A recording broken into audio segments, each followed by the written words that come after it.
स्वागत है आपका खुशियों के त्योहार में। यहाँ हम त्योहार की तैयारी से पूजा की थाली तक का सफर पूरा करेंगे।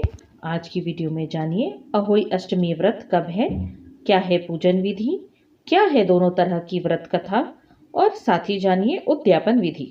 अहोई अष्टमी का व्रत संतान की उन्नति, प्रगति और दीर्घायु के लिए होता है। यह व्रत कार्तिक कृष्ण पक्ष की अष्टमी को किया जाता है। जिस दिन की दीपावली होती है उससे ठीक एक सप्ताह पूर्व उसी दिन को अहोई अष्टमी पड़ती है। कब है अहोई अष्टमी का व्रत? इस साल अहोई अष्टमी तिथि गुरुवार 28 अक्टूबर 2021 दोपहर 12:51 से प्रारंभ होकर शुक्रवार 29 अक्टूबर सुबह 2:10 तक रहेगी। पूजन विधि। व्रत करने वाली स्त्री को इस दिन उपवास रखना चाहिए।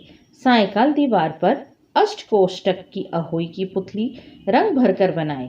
पुतली के पास सई व सई के बच्चे भी बनाएं।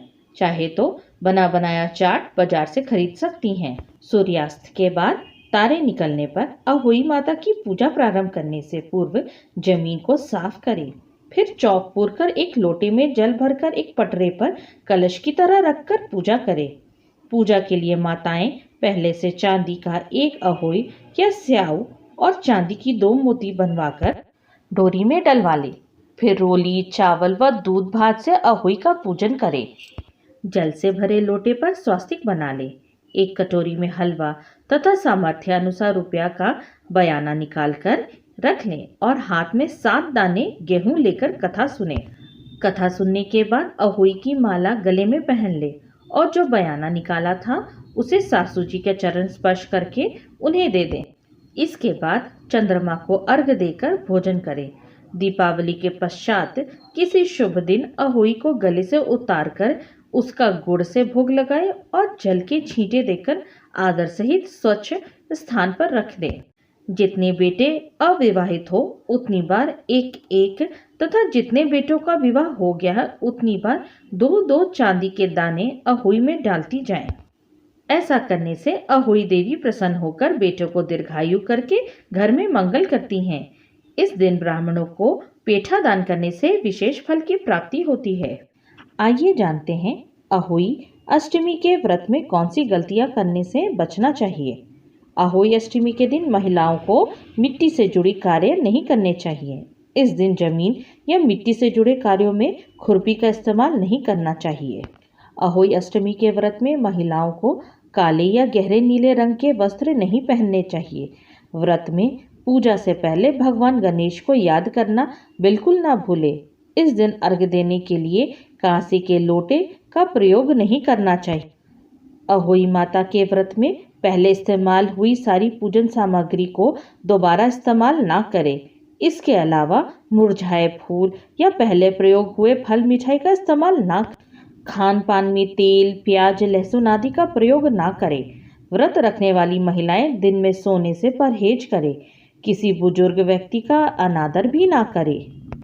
अहोई अष्टमी पर व्रती महिलाओं को किसी भी प्रकार से धारदार या नुकीली चीजें जैसे चाकू, कैंची और सुई आदि का उपयोग नहीं करना चाहिए। इनका इस्तेमाल अशुभ माना जाता है। श्रोताओं, अहोई व्रत कथा आरंभ करते हैं।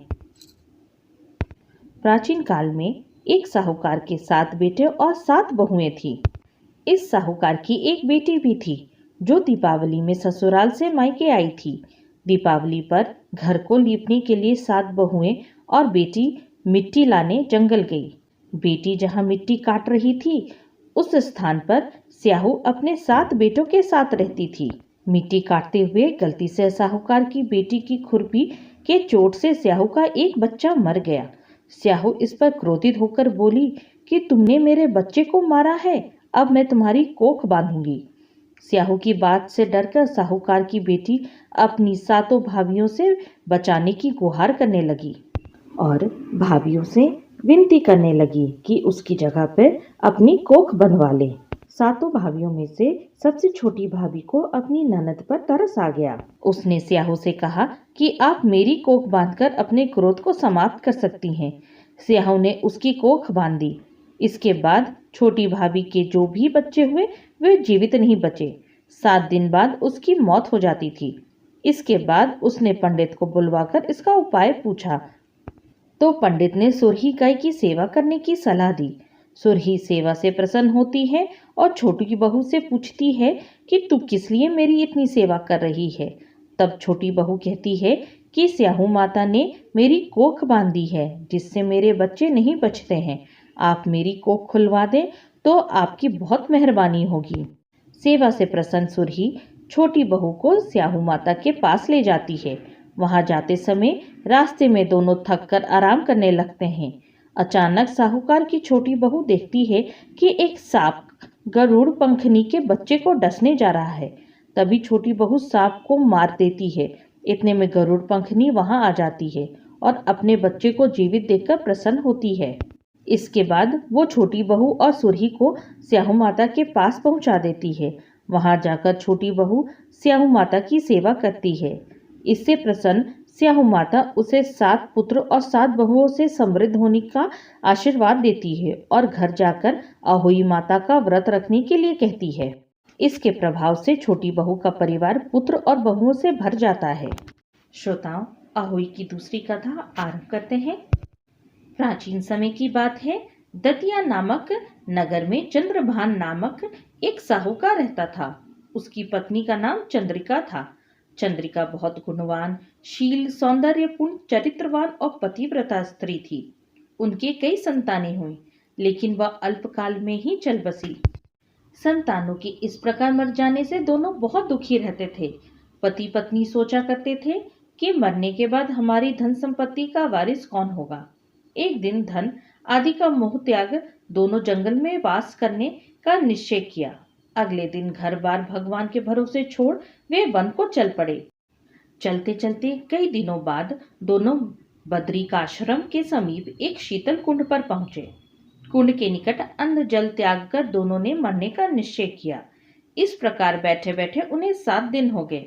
7वें दिन आकाशवाणी हुई, तुम लोग अपने प्राण मत त्यागो। यह दुख तुम्हें पूर्व जन्म के पापों के कारण हुआ है।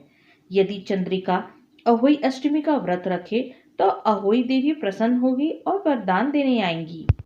तब तुम उनसे अपने पुत्रों की दीर्घायु मांगना। इसके बाद दोनों घर वापस आ गए। अष्टमी के दिन चंद्रिका ने विधि विधान से श्रद्धापूर्वक व्रत किया। रात्रि को पति पत्नी ने स्नान कर स्वच्छ वस्त्र धारण किए। उसी समय उन्हें अहोई देवी ने दर्शन दिए और वर मांगने को कहा।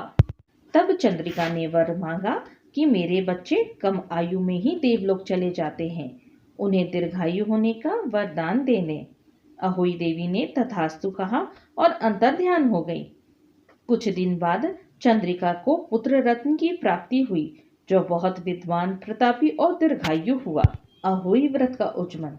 जिस स्त्री के बेटा अथवा बेटे का विवाह हुआ हो, उसे अहोई माता का उज्जमन करना चाहिए। एक थाल में 4-4 पूड़ियां 7 जगह रखें। फिर उन पर थोड़ा थोड़ा हलवा रख दें।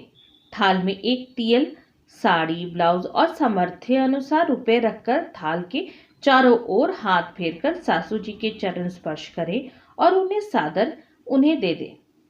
सासू जी तियल व रुपए स्वयं रख लें एवं हलवा पूरी प्रसाद के रूप में बांट दे। हलवा पूरी का बायना बहन बेटी के यहाँ भी भेजना चाहिए। यहाँ तक बने रहने के लिए आप सबका धन्यवाद। जय माता दी।